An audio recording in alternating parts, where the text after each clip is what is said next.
Bonjour tout le monde, bienvenue dans la maison du Seigneur via caméra, mais en tout cas pour ce premier culte de l'année, je vous souhaite toutes et à tous une très bonne année, une meilleure année que 2020, ce ne sera pas difficile, mais en tout cas une année remplie de bénédictions. Et votre présence derrière l'écran, même si on ne vous voit pas, mais on sentira l'Esprit Saint qui nous unit. Alors nous allons ensemble entamer ce culte par la prière. Je vous demanderai, là où vous êtes, chez vous, de laisser tomber un peu toutes les petites activités qui vous distraient pour que vous soyez concentrés dans la présence du Seigneur. Merci Seigneur pour ce moment que tu nous donnes de partager avec toi. Nous attendons ta présence dans nos vies, Seigneur, nous attendons ton message, nous attendons ta bénédiction. Merci pour tout ce que tu nous as donné, protégé en 2020, et nous voulons que cette année soit sous ton onction et que nous puissions avancer sous ta bénédiction et ta protection divine. Nous ne pouvons rien sans toi, nous ne savons rien gérer, mais toi tu gères tout, tu es souverain. Et en ce moment, Seigneur, je te remets, Seigneur, ceux qui nous écoutent, qui nous voient, Seigneur, l'Église tout entière, les malades, les personnes qui souffrent, je te les remets entre tes mains. Et que cette année soit une année de bénédiction et que nous puissions montrer, Seigneur, autour de nous que tu es souverain. Merci pour toutes choses. Et bénis ce culte, les prédications, les chants et tout ce qui s'y fera. À toi l'honneur, la gloire et la puissance au siècle des siècles. Amen. Je vais juste vous lire un petit passage pour introduire ce culte.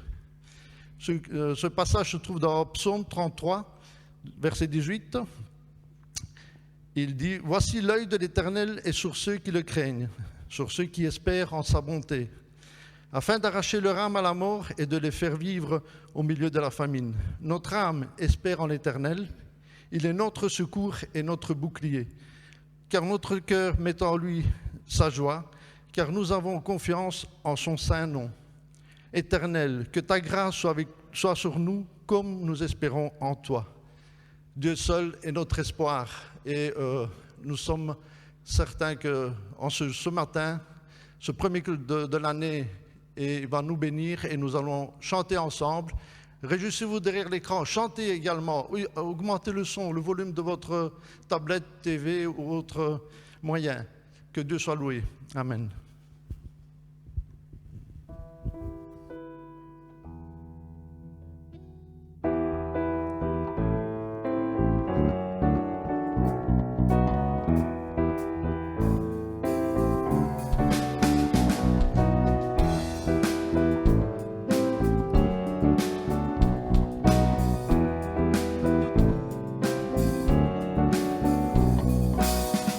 Tout-puissant, quand mon cœur considère tout l'univers créé par ton pouvoir, le ciel d'azur, les éclairs, le tonnerre, le clair matin ou les ombres du soir de tout mon être. Alors s'élève un chant, Dieu tout-puissant, que tu es grand.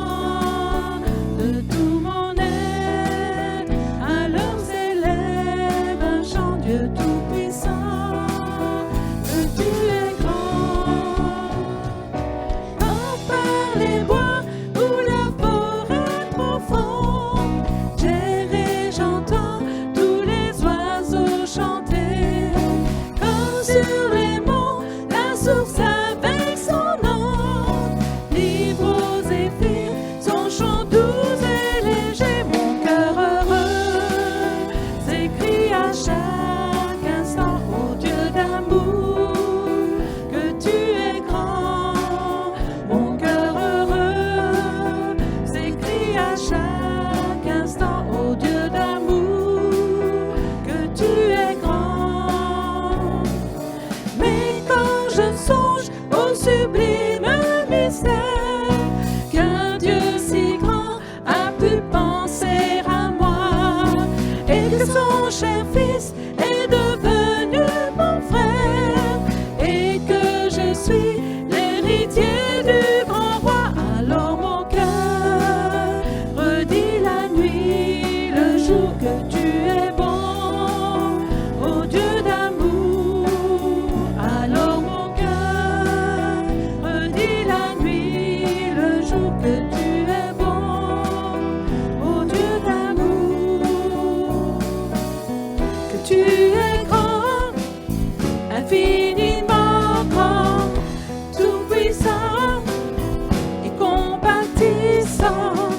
tu es grand, infiniment grand, tout puissant et compatissant. Alors mon cœur redit la nuit, le jour que tu es bon, ô Dieu d'amour. Alors mon cœur redit la nuit, le jour que tu es bon, ô Dieu d'amour.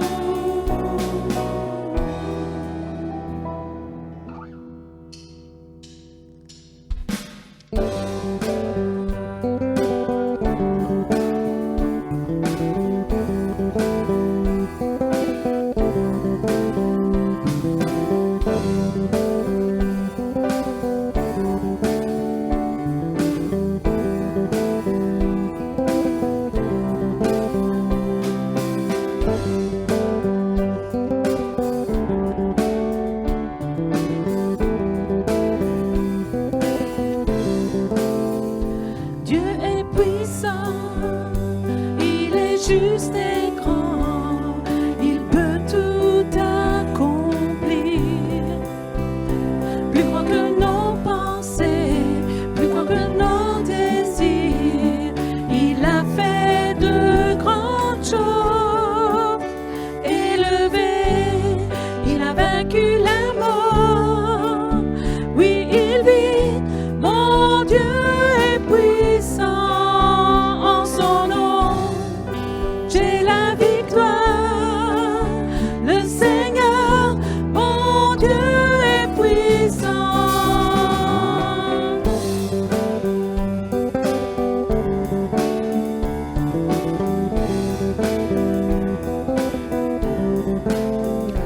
Dieu vit en nous, il est parmi nous, il ouvre la voie. Plus grand que nos attentes, plus grand que nos espoirs, il a fait de grandes choses. Élevé, il a vaincu la mort. Oui, il vit, mon Dieu est puissant en son nom. J'ai la victoire, le Seigneur, mon Dieu est puissant.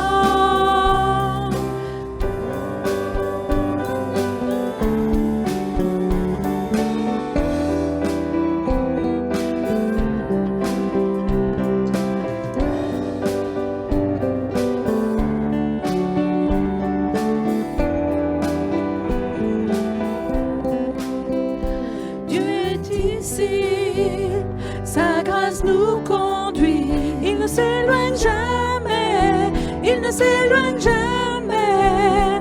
Dieu est pour nous, ses bras sont ouverts, il nous tient dans sa main, il nous tient dans sa main. Dieu est ici, sa grâce nous conduit, il ne s'éloigne jamais, il ne s'éloigne jamais. Dieu est pour nous, ses bras sont ouverts, il nous tient dans sa main, il nous tient dans sa main. Élevé, il a vaincu la mort. Oui, il vit, mon Dieu est puissant en son nom.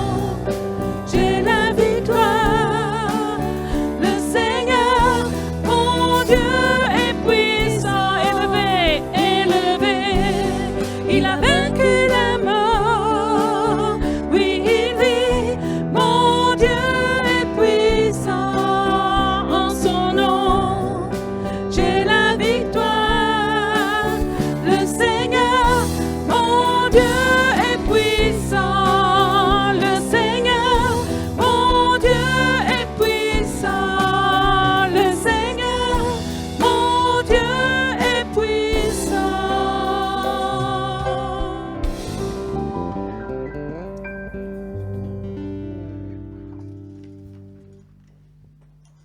Alléluia.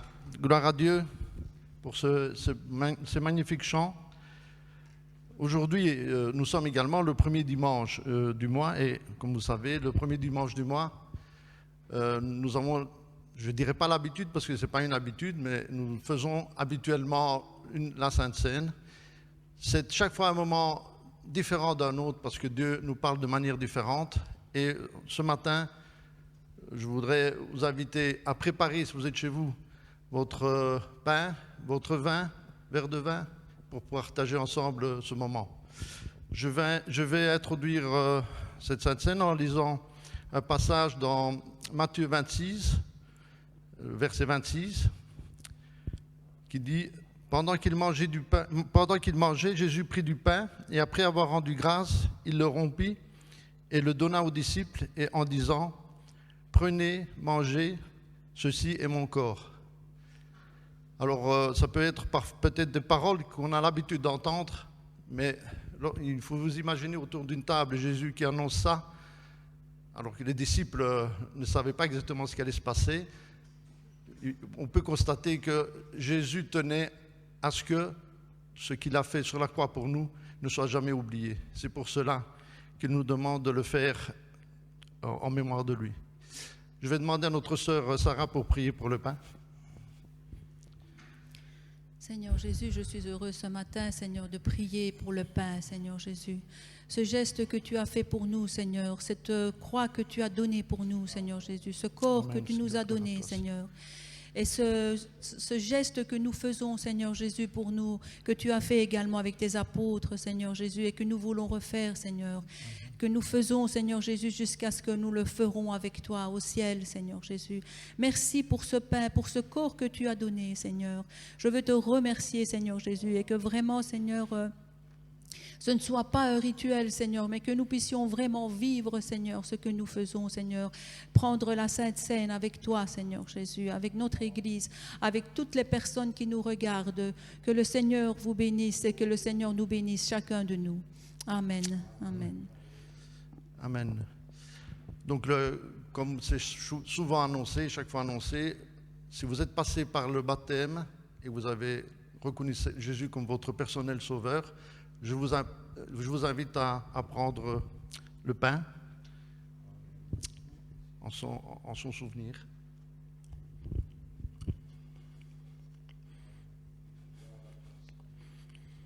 Je continue dans la lecture. Matthieu 26.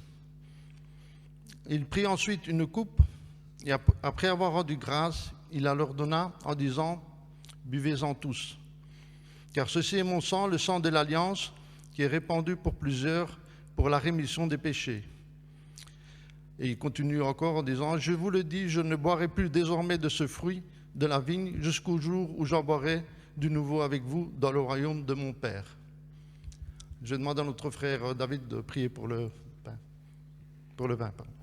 Oui, Père, merci mon Dieu pour ce sang qui a coulé, ce sang sur le calvaire, car c'est lui qui nous a donné accès au trône de la grâce. C'est vrai, Seigneur, que c'est représenté par du vin, mais ce vin, Seigneur, est aussi le signe de la nouvelle alliance que tu as créée avec nous, Seigneur. Et comme tu le dis, tu ne boiras plus de ce vin jusqu'à ce que tu reviennes.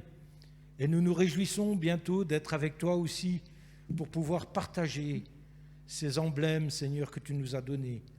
Que ton nom soit glorifié, que ton nom soit sanctifié, car tu en es digne, Père.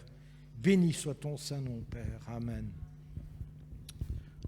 Voilà, je vous invite à prendre le vin ensemble, là qui est chez vous, pour le sang versé par la croix par Jésus.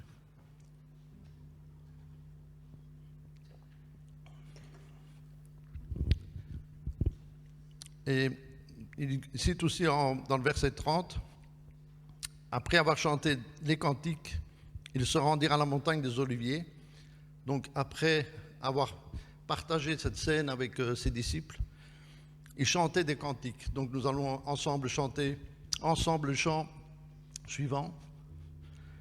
Comme le faisaient il y a plus de 2000 ans les disciples de Jésus, remettons-nous à leur place et pensons simplement à ce que Jésus allait subir dans les jours qui allaient suivre.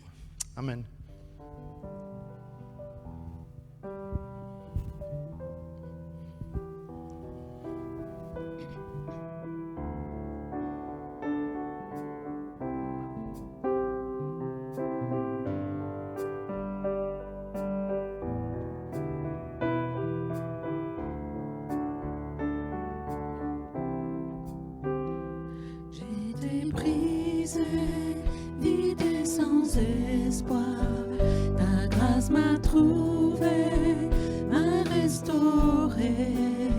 Je n'ai rien à moi, mais tel que je suis, tu me libères, tu me libères. Grâce infinie de notre Dieu qui un jour m'a sauvé. Oh, j'allais errant de lieu en lieu quand tu m'as retrouvé. Et maintenant je vois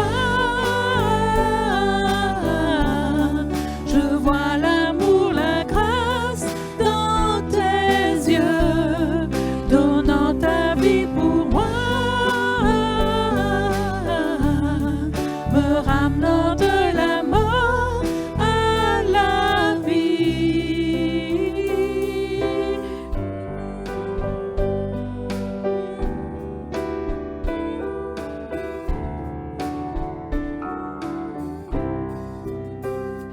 Prends nos échecs, tu prends nos faiblesses, tu places ton trésor dans des vases d'argile.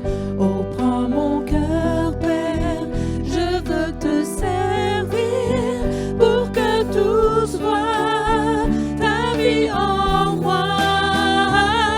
Grâce infinie de notre Dieu qui un jour m'a sauvé.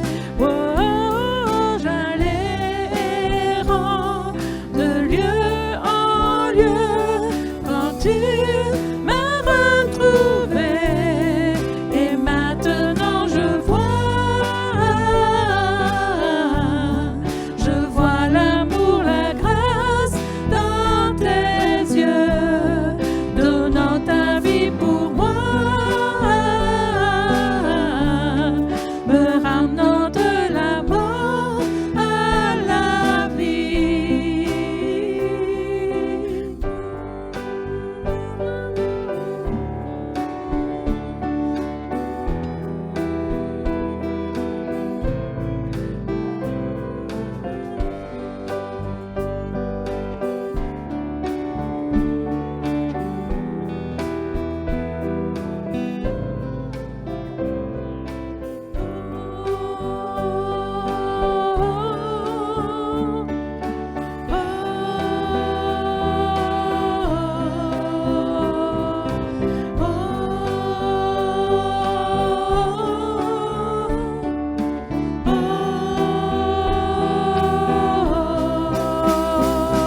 Grâce infinie de notre Dieu qui un jour m'a sauvé. Oh, j'allais errant de lieu en lieu quand tu m'as retrouvé. Et maintenant je vois l'amour, la grâce dans tes yeux, donnant ta vie pour moi, me ramenant de la mort à la vie. Et maintenant je vois l'amour, la grâce dans tes yeux, donnant ta vie pour moi, me ramenant de la mort à la vie.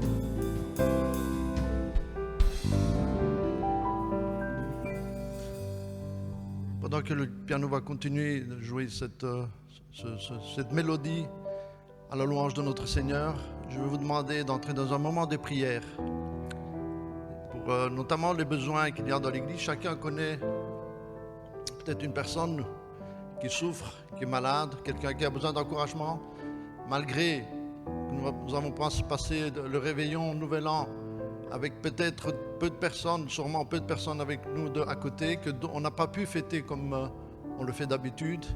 Parfois, il y a une tristesse, mais au nom de Jésus, nous allons prier pour que tout cela soit vaincu.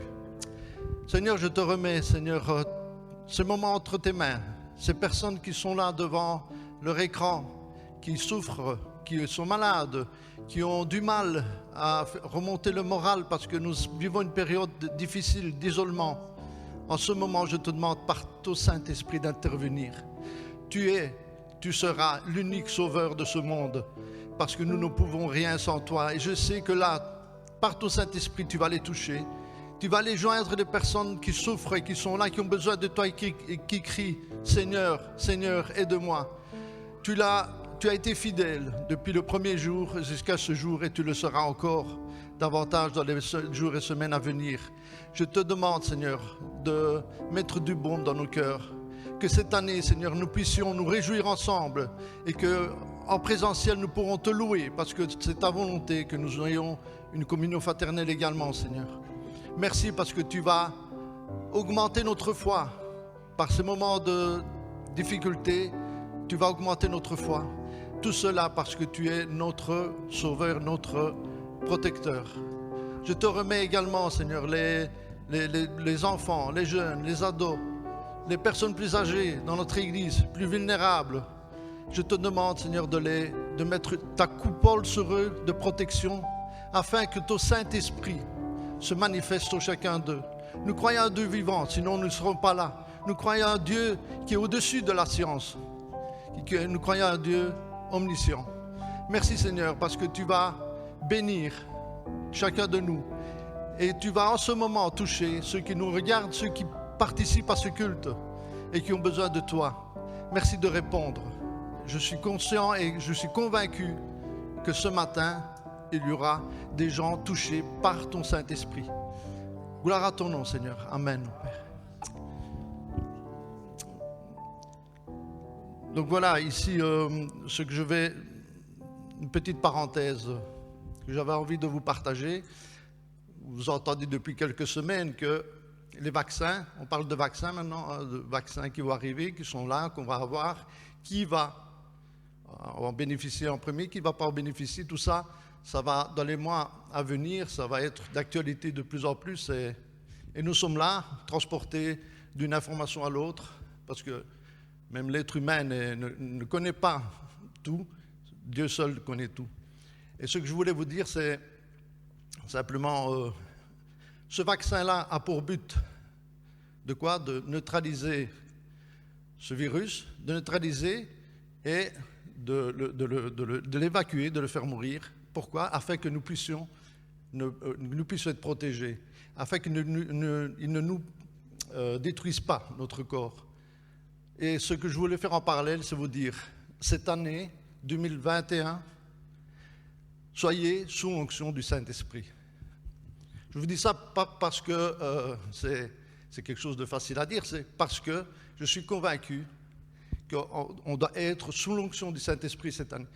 C'est le vaccin que Dieu nous a donné, c'est l'onction du Saint-Esprit. Il nous protège contre l'ennemi, contre ses attaques, il neutralise et il ne permet pas qu'il nous détruise.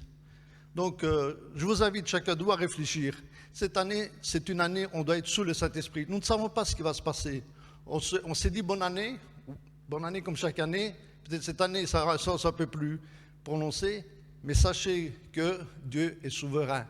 Et si on regarde la croix, tout le reste, on doit laisser passer. Et le jour que Dieu décidera de reprendre son Église, nous devrons être prêts. Voilà. Je vais laisser maintenant la place à notre pasteur qui va nous donner la parole. Merci de votre attention.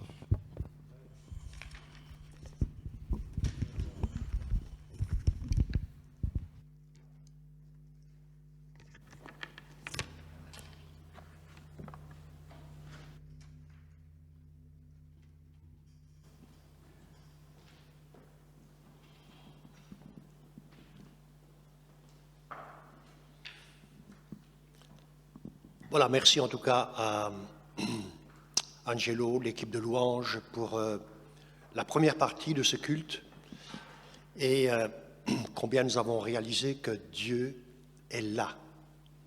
Et il est là parce que tout simplement, il nous l'a promis. Il est là parce qu'il veut bénir son Église. Et il est là parce qu'il veut aussi nous parler. Alors ce matin, j'espère que vous avez passé de bonnes fêtes, malgré les circonstances, comme l'a dit Angelo. Et je tiens à souhaiter à tous ceux qui n'auraient pas encore reçu nos vœux, à moi et à Ina, je vous tiens à vous souhaiter vraiment une année 2021 différente de celle que vous avez connue en 2020. Alors je m'explique. Différence dans le sens d'une amélioration, d'une meilleure proximité avec Dieu.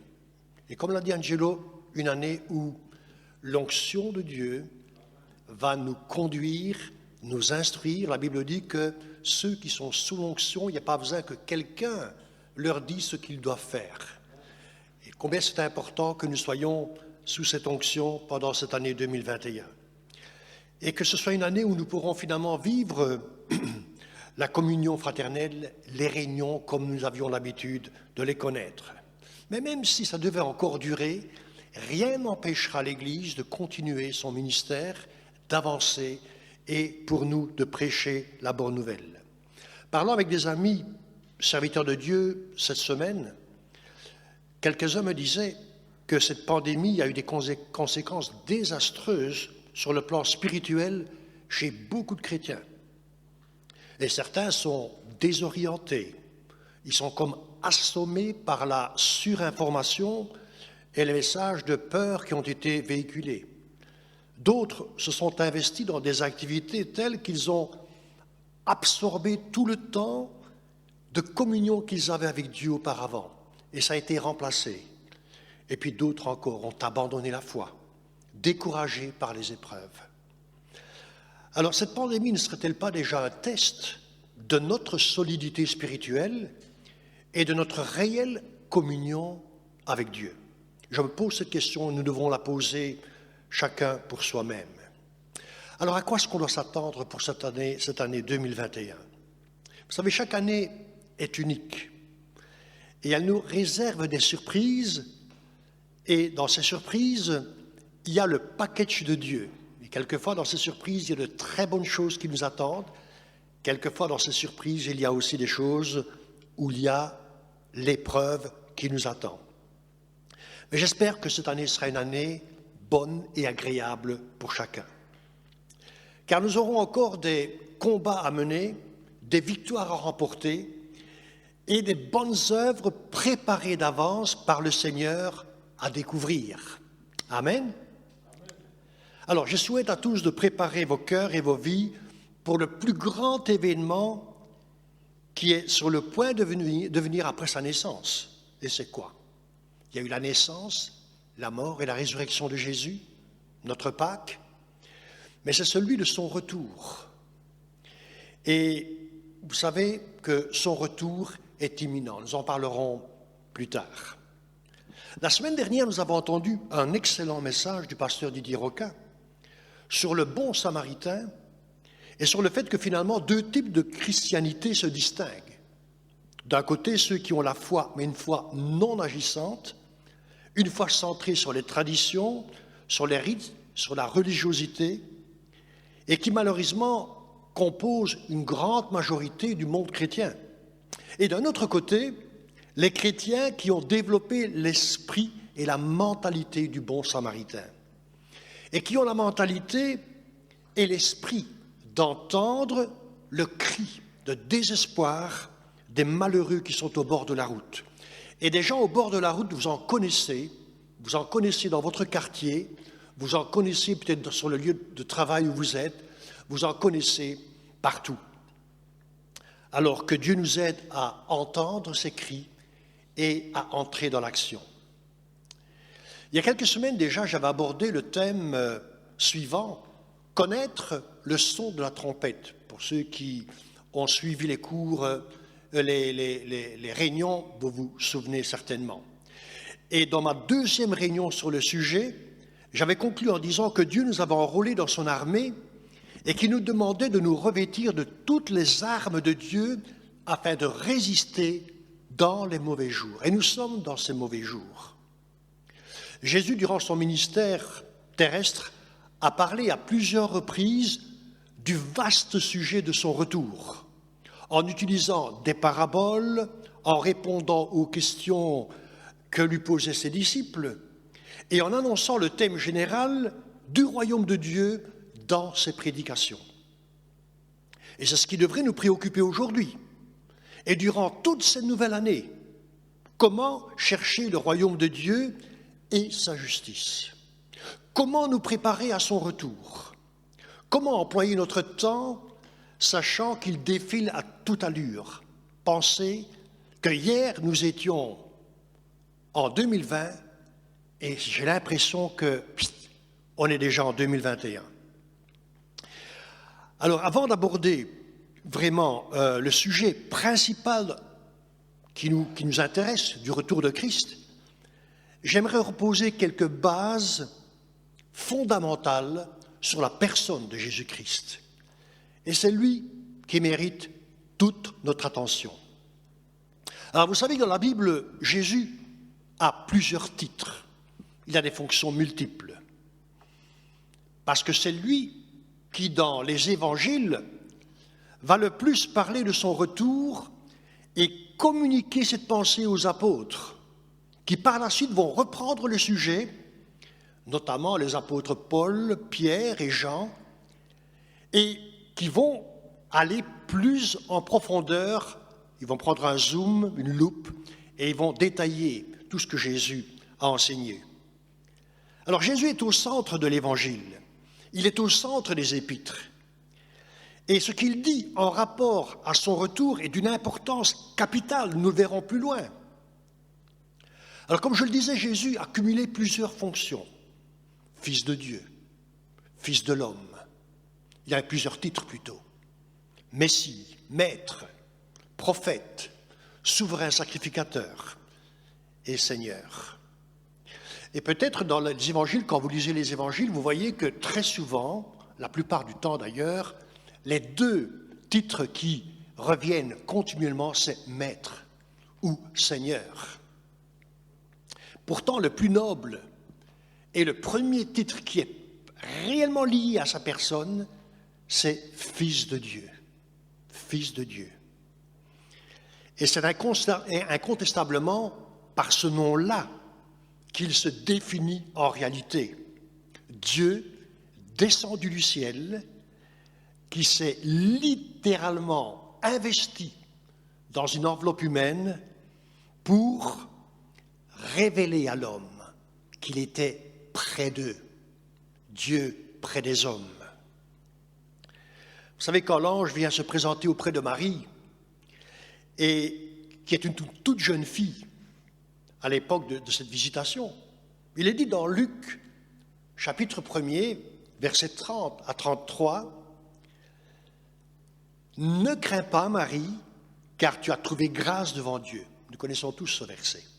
« Tu deviendras enceinte, tu enfanteras un fils et tu lui donneras le nom de Jésus. » Et regardez ce qu'elle dit, ce que l'ange dit. « Il sera grand et sera appelé Fils du Très-Haut. » En d'autres termes, Fils de Dieu. « Et le Seigneur Dieu lui donnera le trône de David son père. Il régnera sur la maison de Jacob éternellement. Et son règne n'aura pas de fin. » Alors, nous voyons aussi Jésus, au commencement de son ministère, donc là, c'est à la naissance, avant même sa naissance, par Marie. Mais Jésus grandit et il commence son ministère. Et comment le commence-t-il? En se présentant auprès de Jean-Baptiste, qui est le dernier prophète de l'Ancien Testament. Et voilà ce que Matthieu nous dit. Dès que Jésus eut été baptisé, Matthieu 3, 16 à 17, dès que Jésus eut été baptisé, les cieux s'ouvrirent et il vit l'Esprit de Dieu descendre comme une colombe et venir sur lui. Et voici une voix se fit entendre des cieux, ces paroles, « Celui-ci est mon Fils bien-aimé, en qui j'ai mis toute mon affection. » Et on voit dans les deux textes que j'ai choisis, il y en a bien d'autres, je ne vais pas les citer tous, qu'il porte bien le nom de Fils de Dieu, mais Fils unique, Fils bien-aimé de Dieu. Le deuxième titre qu'il aimait, par lequel il aimait être connu, c'était Fils de l'homme. Et il est cité dans les 4 évangiles, parce que Jésus aimait être identifié et aimait s'identifier près des hommes. Est-ce qu'il n'est pas venu habiter parmi les hommes en se donnant totalement pour eux et mourir pour leurs péchés? Alors il porte le nom de Fils de l'homme en rapport à sa mission sur la terre. Mais aussi, sous ce regard, eh bien, Paul va le définir comme étant le deuxième Adam. Nous lisons ça dans 1 Corinthiens 15, versets 45 à 49. L'apôtre Paul dit ceci: le premier Adam était l'homme créé et placé dans le jardin d'Éden. Le deuxième Adam, c'est Christ incarné, le véritable homme fait à l'image morale, spirituelle de Dieu. Alors quand on lit les écrits de l'apôtre Paul et ce qu'il pense de ce contexte sur le Fils de l'homme, le premier Adam, dit-il, a échoué dans sa mission de gouverner le monde en obéissance à son Créateur. Tandis que le deuxième Adam, Jésus-Christ, a tout donné, son temps, son amour, sa vie entière pour accomplir la volonté du Père à la lettre. Il n'a rien fait sans consulter son Père et grâce à lui, une nouvelle race d'hommes est née, régénérée et conduite par l'Esprit de Dieu. C'est la raison pour laquelle le peuple de Dieu, l'Église, est une race nouvelle, une entité nouvelle. Nous sommes appelés maintenant aussi fils et filles de Dieu. Le troisième titre qu'il porte et que j'ai cité déjà tout à l'heure, c'est Seigneur. C'est certainement le titre que les disciples employaient régulièrement quand ils voyaient Jésus. Ils disaient Seigneur ou Maître. Et au fait, il désigne tout simplement l'origine et l'identité de Jésus-Christ. Il est Fils de Dieu, il est Fils de l'homme, mais il est surtout Seigneur. Or, vous savez que ce titre, eh bien, il est normalement attribué à Dieu, qui est le seul Seigneur de l'univers, du ciel et de la terre. Jésus lui-même, en commençant son ministère, va citer un texte du prophète Ésaïe, et il va dire « L'Esprit du Seigneur est sur moi, car il m'a oint pour annoncer la bonne nouvelle. » En d'autres termes, il voulait dire « L'Esprit de Dieu le Père est sur moi. L'Esprit de Seigneurie est sur moi. » Et plus tard, eh bien, tous ceux qui s'approcheront de Jésus, eh bien, ils diront « Seigneur » et certains se mettront à genoux, tomberont par terre en révérence comme on le faisait devant un roi. Matthieu 20, 30 et 33, il est dit que 2 aveugles étaient assis sur le bord du chemin. Et que faisaient les aveugles à l'époque de Jésus? Ils mendiaient. Et il est dit qu'ils entendirent que Jésus passait. Et ils crièrent à Jésus, « Aie pitié de nous, Seigneur, fils de David. » Et la foule les reprenait, parce que la foule était, elle, intéressée, curieuse par les paroles et les miracles que Jésus faisait. Et la foule les reprenait pour les faire taire. Mais ils criaient encore plus fort, « Aie pitié de nous, Seigneur, fils de David. » Et il est dit que Jésus s'arrêta, les appela et dit, « Que voulez-vous que je vous fasse ?» Ils lui dirent encore une fois, « Seigneur, que nos yeux s'ouvrent. » Le titre de Seigneur veut dire qu'il avait la maîtrise de tout. Gloire à Dieu, Jésus est Seigneur, Seigneur de l'univers, mais il est devenu Seigneur de notre vie. Et dans Jean 13, Jésus va dire, vous m'appelez Maître et Seigneur, et vous dites bien, car je le suis. Il dira lui-même ce qu'il est. Le quatrième nom qu'il porte, ou quatrième titre qu'il porte, c'est Messie. Ah, c'est surtout les Juifs qui attendaient et qui étaient reliés à ce terme, Messie. Vous savez que Jean 4, 25, Jésus parle à une femme au bord du puits. Mais vous vous doutez de qui c'est, cette femme, c'est une Samaritaine. Et Jésus, en dialoguant avec elle, va entendre ce que la femme va lui dire. La femme va lui dire, dans Jean 4, 25, « Je sais que le Messie doit venir, celui qu'on appelle Christ. Et quand il sera venu, il nous annoncera toutes choses. » Cette Samaritaine attendait aussi le Messie, comme les Juifs du temps de Jésus attendaient le Messie, puisque c'était des prophéties qui avaient été données par les prophètes de l'Ancien Testament. Alors vous savez que le mot Messie ou Meshia en araméen veut tout simplement dire oint.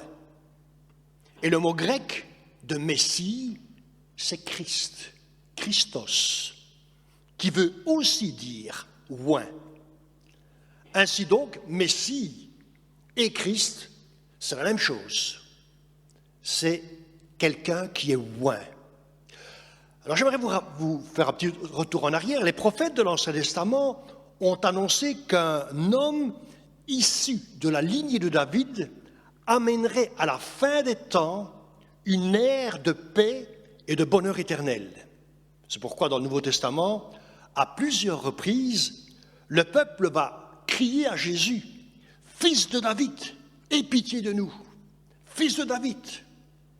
Et le Fils de David se reliait directement à ce mot « Messie ». Alors le Messie dans l'Ancien Testament et dans le judaïsme du temps de Jésus, c'était un homme qui devait être intronisé dans sa fonction par onction. Alors, rappelons-nous, qui recevait l'onction? Les prêtres, les instruments du tabernacle, tous les ustensiles du tabernacle étaient oints. Le grand prêtre, bien sûr, le souverain sacrificateur, on lit ça dans Lévites chapitre 4, verset 3. Les rois étaient oints. Et même les mauvais rois étaient oints. Vous savez, quand Absalom, le fils de David, se rebelle contre son père, contre David, et veut même le mettre à mort, eh bien, il va recevoir l'onction royale par un des sacrificateurs, qui sera plus tard destitué d'ailleurs. Azaël, roi de Syrie, qui n'a rien à voir avec le peuple d'Israël, qui n'avait rien à voir avec Dieu, le Dieu d'Israël. Pourtant, Azaël va être oint par le prophète Élie, qui va prophétiser sur lui et va lui dire ce qu'il va faire et ce qu'il va devenir. Et puis des prophètes étaient oints aussi, pas tous, mais un prophète comme Élisée a été oint par Élie lors de son appel et lors de son ministère. Alors, voyez-vous, l'onction était quelque chose de très, très important et qui déterminait que cet homme, cette femme, était choisi par Dieu pour exercer le ministère que Dieu lui confiait. Et, voyez-vous, le terme de Messie, eh bien, c'est ce symbolisme extraordinaire de Jésus, qui non seulement est le Fils de Dieu, non seulement est le Fils de l'homme, non seulement il est le Seigneur, mais il est le Messie que tout le monde attend. Le monde entier ne le sait pas, mais il attend quelqu'un qui va changer les circonstances, la situation chaotique dans laquelle nous nous trouvons. Je n'ai pas le temps de tout développer ça maintenant, mais ça reviendra dans la deuxième partie de ce message. Et c'est à une toute jeune femme, Marie, que Dieu va se révéler et lui confier la mission la plus extraordinaire depuis que le monde existe. Et celle, dans Luc 1, 33, il dit « Marie, tu as trouvé grâce devant Dieu. Tu vas devenir enceinte, tu enfanteras un fils, tu lui donneras le nom de Jésus, et il sera grand. Et le Seigneur, Dieu lui donnera le trône de David, son père. » Et donc, on voit que le nom Messie est aussi associé à un autre titre qui est roi. Et vous vous rappelez que dans la crucifixion, au fait, les pharisiens, les religieux, n'ont pas voulu que Pilate mette Jésus roi des Juifs. Ils voulaient qu'ils disent « il a dit qu'il voulait être le roi des Juifs ». Mais Pilate a dit « ce que j'ai dit, je l'ai dit, et ce sera comme ça ». Et quelque part, Pilate a prophétisé aussi que Jésus était bien roi. Et un autre titre qu'il a porté pendant tout son ministère terrestre, c'est le nom de docteur. Docteur. Et docteur, en hébreu, c'est rabbi. Et si vous lisez les évangiles, vous verrez que plusieurs fois, des personnes vont venir et dire près de Jésus, rabbi, dis-nous ce que ça veut dire ceci. Mais il y a un autre nom qui est associé à rabbi, c'est rabouni. C'est un diminutif de rabbi qui veut dire maître, maître. En d'autres termes, maître, quand les gens disaient maître, ils disaient docteur, enseignant, maître. Et le mot rabouni n'apparaît que très peu de fois dans les évangiles. En fait, il n'apparaît que 2 fois. Une fois dans l'évangile de Marc et une fois dans l'évangile de Jean. Ce qu'on voit le plus souvent, c'est le mot rabbi. Mais pourquoi est-ce que le mot rabouni apparaît? C'est tout simplement parce qu'il porte en soi quelque chose de familier, quelque chose d'affectif. Marc 10, 51. Marc 10, 51, je ne vais pas vous lire tout le texte, je vais simplement le paraphraser. Il y a là un aveugle, un mendiant aveugle, Timée, Bartimée. Donc Bartimée, fils de Timée plutôt. Et il était au bord du chemin et il se met à crier « Fils de David, aie pitié de moi !» Et de nouveau, comme c'est souvent le cas, on a essayé de le faire taire. Mais lui, il a continué, il a persévéré, il a dit « Aie pitié de moi, Jésus !» Et Jésus s'arrête et il dit « Appelez-le !» Et ceux qui, finalement, sont allés le trouver, il lui dit « Courage !» Il t'appelle, prends courage, il t'appelle. Et il a dit que l'aveugle a jeté son manteau, il a couru vers Jésus. Et quand Jésus prend la parole et lui dit « Que veux-tu que je te fasse ?» Cet aveugle va dire « Rabouni », que je recouvre la vue.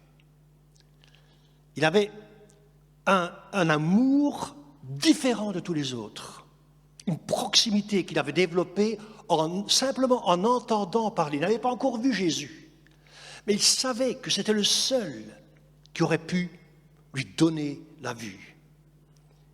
Et Jésus va lui dire « Va, ta foi t'a sauvé ». Et l'autre occasion, c'est quand Lazare est mort, dans Jean 20, 11, 16. Il est dit que Marie et Marthe pleuraient. Et non, c'est dans l'histoire de Marie qui est au sépulcre. Vous savez que la Marie qui est venue au sépulcre, il y a plusieurs Maries dans la Bible, c'est Marie de Magdala.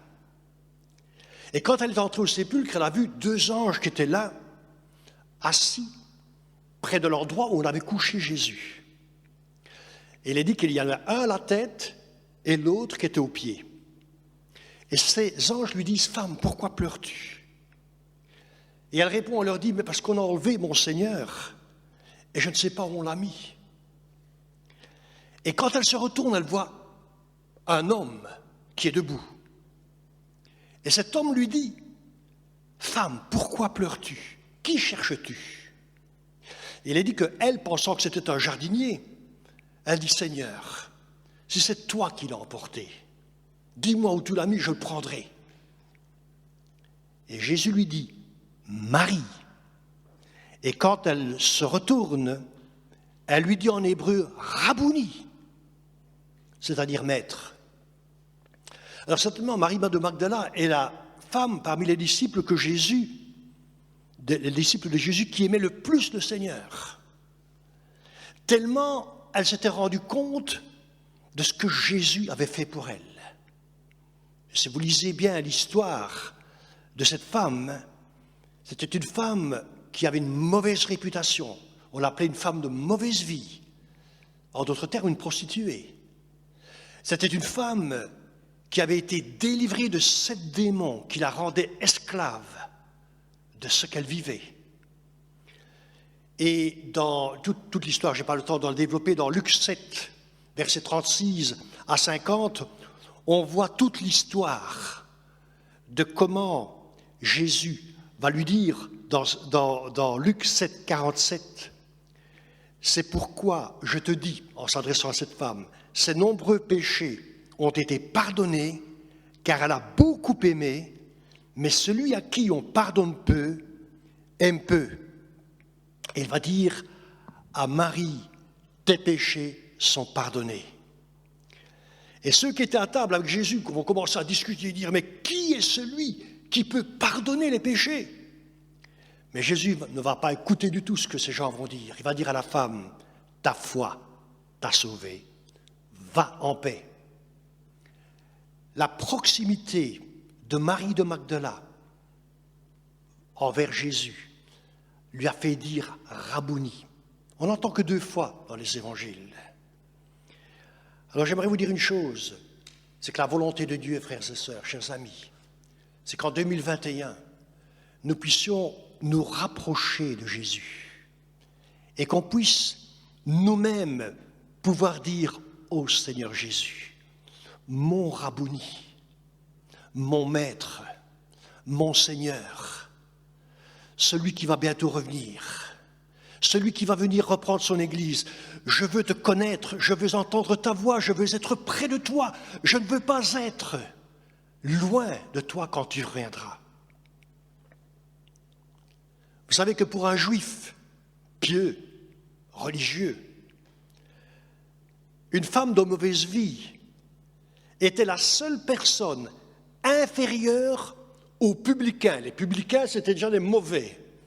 Mais la femme de mauvaise vie est encore plus mauvaise et elle était comparée aux gardiens de cochons. Pour vous dire comment ces femmes étaient méprisées et rejetées par la société juive de l'époque. Et pourtant, Jésus va dire aux pharisiens, je vous le dis, que les publicains et les prostituées vous précéderont dans le royaume de Dieu. Gloire à Dieu pour ce Jésus, pour ce Maître, pour ce rabbin qui a élevé la condition humaine à sa hauteur. Alléluia. Et le dernier terme que j'emploierai pour la conclusion de cette première partie, c'est le titre de prophète. Jésus était appelé prophète. Vous savez que dans l'Ancien Testament, le prophète était l'homme choisi par Dieu pour avertir, pour guider, pour conseiller le peuple et les rois. Et dans le cas de Samuel, c'était même un homme qui est devenu le juge en Israël, c'est-à-dire qu'il était celui qui guidait littéralement la nation, tant sur le plan spirituel que politique.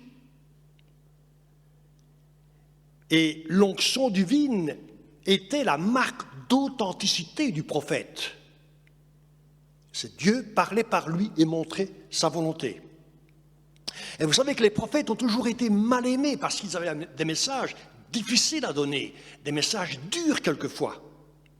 Vous vous rappelez dans 1 Roi, chapitre 21, verset 20, que quand Élie rencontre le roi Akab, il est dit ceci, « Akab dit à Élie, m'as-tu trouvé mon ennemi ?»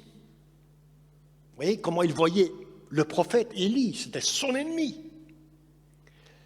Et Élie va répondre, « Je t'ai trouvé parce que tu t'es vendu pour faire ce qui est mal aux yeux de l'Éternel. » Alors Jésus est certainement le plus grand des prophètes que le monde a jamais connu, car son message était totalement prophétique, sans aucune faiblesse.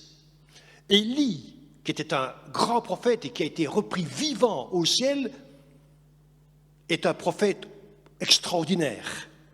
Mais dans l'histoire d'Élie, à un moment donné, il s'est découragé. Il a demandé la mort. « Reprends-moi, Seigneur, je ne suis pas digne. » Moïse, il n'y a pas d'homme comparable à Moïse. Jésus parle de lui, qu'il n'y a pas d'homme qui a parlé aussi près de Dieu que Moïse. Et Moïse était prophète aussi. Mais Moïse, dans Nombre, chapitre 11, versets 13 à 15, il va en avoir marre du peuple. Et il va dire, « Où prendrai-je de la viande pour donner à tout ce peuple? Car il pleure auprès de moi en disant, donne-nous de la viande à manger. Je ne peux pas à moi seul porter tout ce peuple, car il est trop pesant pour moi. » Et plutôt que de me traiter ainsi, il parle à Dieu. Il dit, « Tue-moi, je te prie, si j'ai trouvé grâce à tes yeux et que je ne vois pas mon malheur. » Et Dieu va dire, « Non, ce n'est pas toi que je vais tuer. Ce n'est pas toi que je vais effacer de mon livre, parce qu'il dira ça aussi. Efface-moi du livre de la vie, mais épargne le peuple. » Alors voyez-vous, les prophètes étaient des mal-aimés. Et les hommes de Dieu aujourd'hui sont mal-aimés. Parce qu'ils sont souvent l'objet de critiques, souvent l'objet de la cible de l'adversaire, d'une manière ou d'une autre. Mais Jésus était le prophète par excellence. Et en tant que fils de Dieu, il était en communion permanente avec son Père. Et c'est la raison pour laquelle l'onction de prophète fonctionnait à 100% sur lui. Et Jésus reconnaît, lorsqu'il se trouve à Nazareth, ville où il a grandi, que nul n'est prophète dans sa maison et sa patrie. Il dira, nul n'est prophète. Il parlait de lui-même. Pourquoi? Parce qu'il n'a rien su faire dans sa propre ville où il est né, parce qu'on lui disait, mais c'est le fils de Joseph, c'est notre frère, il a vécu avec nous, il a marché avec nous, c'est pas possible. On ne le croyait pas. Et il a dit qu'il ne pu faire que quelques miracles, très peu, comparé à ce qu'il pouvait faire ailleurs. Alors je vais arriver à ma conclusion. Les disciples d'Emmaüs, quand ils ont, après la mort de Jésus, quand ils se faisaient le voyage d'une ville à l'autre, ils étaient abattus, découragés. Ils avaient espéré que Jésus allait être le Messie, qui allait les délivrer du joug des Romains, et puis ce Messie était mort. Et il est dit dans la parole de Dieu que ces hommes, quand ils ont finalement été approchés par Jésus, ils ne l'avaient pas reconnu. Et que Jésus leur dit, mais pourquoi est-ce que vous êtes aussi tristes? Pourquoi est-ce que vous êtes aussi abattus? Et il est dit, mais est-ce que tu es le seul qui séjourne à Jérusalem, qui ne sait pas ce qui s'est passé? Et quoi, dit Jésus, comme s'il ne savait pas. Et il lui dit, mais ce qui est arrivé au sujet de Jésus de Nazareth, qui était, regardez ce qu'ils disent, un prophète puissant en œuvre et en parole devant Dieu et devant tout le peuple. Jésus était reconnu comme un très grand et puissant prophète. Aucune des paroles de Jésus n'a été stérile. Et chaque fois qu'il parlait, ça produisait quelque chose dans le cœur des hommes qui l'écoutaient. Positive ou négative, violemment, quelquefois les gens voulaient le tuer, voulaient le jeter d'une montagne ou le lapider. Et les autres étaient comme subjugués par ces paroles. Il n'y avait pas de plus grand prophète que Jésus. Et déjà quand il avait 12 ans, la Bible nous dit que tous ceux qui l'entendaient étaient frappés de son intelligence et de ses réponses à l'âge de 12 ans, parce que Jésus était déjà en communion avec son Père. Alors, si vous lisez plein de textes du Nouveau Testament, on est on est frappé par ses paroles. Les gens étaient frappés par sa doctrine car il parlait avec autorité. Marc 11, 22, il enseignait comme ayant autorité et non pas comme les autres, comme les scribes, c'est-à-dire ceux qui prêchaient, qui enseignaient à l'époque. Et ce qui m'a vraiment frappé, moi, dans le contexte de ce que je viens de vous dire, c'est quand dans Jean 7, 44, les pharisiens, les sadducéens envoient des huissiers pour aller s'emparer de Jésus. Ils en ont marre de l'entendre, ils veulent l'emmener pour l'emprisonner. Et il est dit, quand les huissiers sont allés voir Jésus, ils sont revenus et ils retournèrent vers les principaux sacrificateurs et les pharisiens, et ceux-ci leur dirent, « Pourquoi ne l'avez-vous pas amené ?» Et les huissiers répondirent, dit la parole de Dieu, « Jamais homme n'a parlé comme cet homme. » Regardez, ils étaient venus comme des ennemis pour se saisir de lui, et ils vont être complètement neutralisés par la parole puissante de Jésus, le prophète. C'était le plus grand prophète. Alors j'aimerais vous dire une chose. Amos nous invite. C'est le texte de référence, et je continuerai sur ce sujet la semaine prochaine. Il nous invite, il nous exhorte à nous préparer à la rencontre de notre Dieu. Et dans tout ce que Jésus a enseigné, dans ses paraboles et dans ses prédications, il nous demande d'être prêts à son retour. Vous savez, quelquefois on est prêt à écouter des prophéties imparfaites, incomplètes, par des hommes et des femmes dans l'Église, dans les églises. Et je ne veux pas douter que ces prophéties ne viennent pas de Dieu, pas toutes bien entendu. Mais l'apôtre Paul nous dira juger les prophéties. Mais les prophéties de Jésus, impossible de les juger. Pourquoi ? Parce que Jésus, c'était la parole de Dieu. Et quand Jésus donnait une parole, il l'accomplissait tout de suite. Et il dira, par rapport au texte d'Ésaïe, aujourd'hui, cette parole s'est accomplie. Alors cette année 2021 est peut-être la dernière année que nous allons vivre sur cette terre, si le Seigneur revient cette année. Et il se peut que vous soyez connectés sur notre programme ou notre culte ce matin, et que jusqu'à présent, pour vous, Jésus-Christ n'était qu'un personnage historique, comparable à ces grands personnages de l'histoire, César, Napoléon, ou tout autre personnage qui ont marqué l'histoire.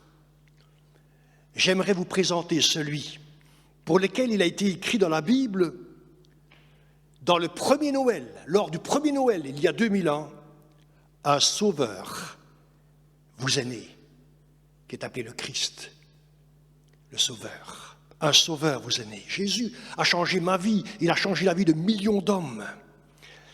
Et il peut changer ta vie ce matin. Il peut changer tes ténèbres en lumière. Il peut te faire passer de la peur à la paix de Dieu, à l'amour de Dieu.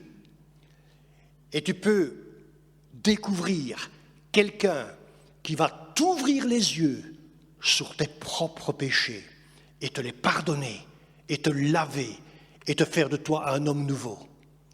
Dieu appelle le monde à devenir une race nouvelle. Veux-tu faire partie de cette race nouvelle, née de nouveau, régénérée par le Saint-Esprit, sauvée par la grâce de Jésus-Christ?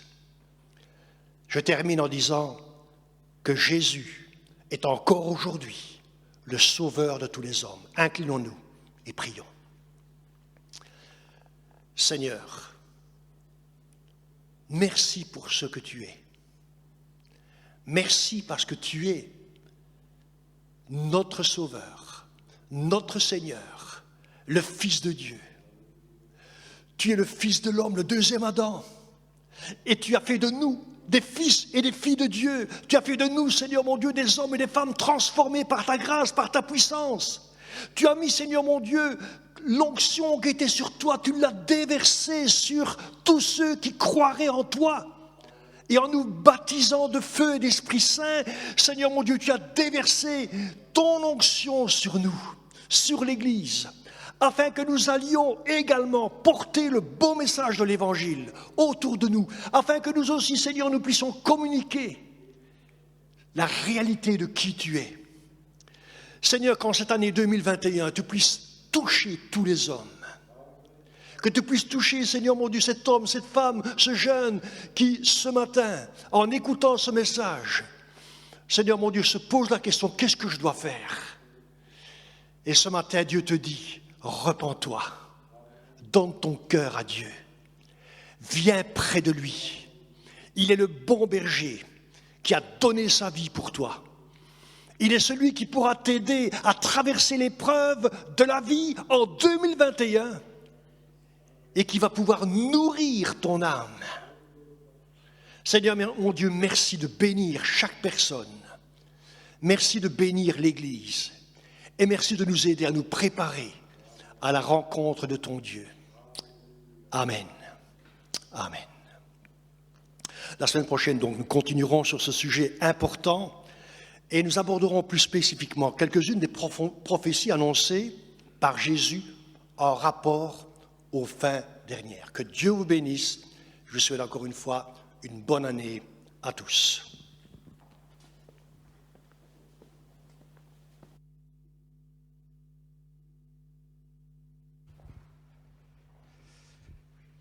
Merci Seigneur pour sa parole qui nous fait du bien. Pendant que nos amis de la louange viennent de leur place, aujourd'hui on va terminer par un chant dans la joie, parce que Dieu nous appelle à être joyeux. Je voudrais simplement vous dire que donc au niveau de quelques annonces, elles sont très brèves. Mercredi prochain, donc le 6 janvier, nous allons recommencer nos réunions via notre application Jitsi. Donc c'est à 20h. Vous allez recevoir des informations via nos réseaux sociaux d'ici là. Donc soyez présents afin que nous puissions aussi en live partager une certaine communion entre nous. Et je voudrais profiter de ce moment aussi pour remercier l'équipe média dans son ensemble, parce que ils sont derrière, vous ne les voyez pas, moi je les vois, ici en tout cas en partie. Ils sont fidèles, ils sont précieux aux yeux de Dieu parce qu'ils nous permettent de communiquer ensemble. Merci Michael et les personnes qui travaillent avec lui. Merci Jérémy à la sono là au-dessus, également les personnes qui l'aident. Merci à Naomi qui n'est pas là mais qui s'occupe des publications sur le Facebook et autres réseaux sociaux. Chacun avec son équipe, évidemment, tout le monde se reconnaîtra ici. Un grand merci, soyez bénis et soyez certains que Dieu est fier de votre travail. En tout cas, je vous remercie et que cette année vous soyez bénis parce que vous faites un travail précieux pour lui. À la fin de la réunion, donc le générique de fin, il y a une adresse mail qui va apparaître, c'est l'adresse mail de l'Église. Si vous êtes nouveau et que vous avez des questions, utilisez cette adresse et on vous répondra. Si vous avez des demandes de prière aussi, vous pouvez utiliser cette adresse. Et aussi, on avait l'habitude chaque année, le premier culte de l'année, de faire passer de donner du temps à des témoignages pour remercier Dieu pour ce que Dieu a fait durant l'année 2020. On ne va pas arrêter ça parce que Dieu fait des miracles même si on est chacun chez soi. Donc si vous avez un témoignage, utilisez l'adresse et à ce moment-là, on verra comment communiquer votre témoignage. Voilà. Je vous souhaite à toutes un bon dimanche, une bonne reprise de travail pour ceux qui commencent demain et une très bonne année sous l'onction du Saint-Esprit. À bientôt. Au revoir.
Mon Dieu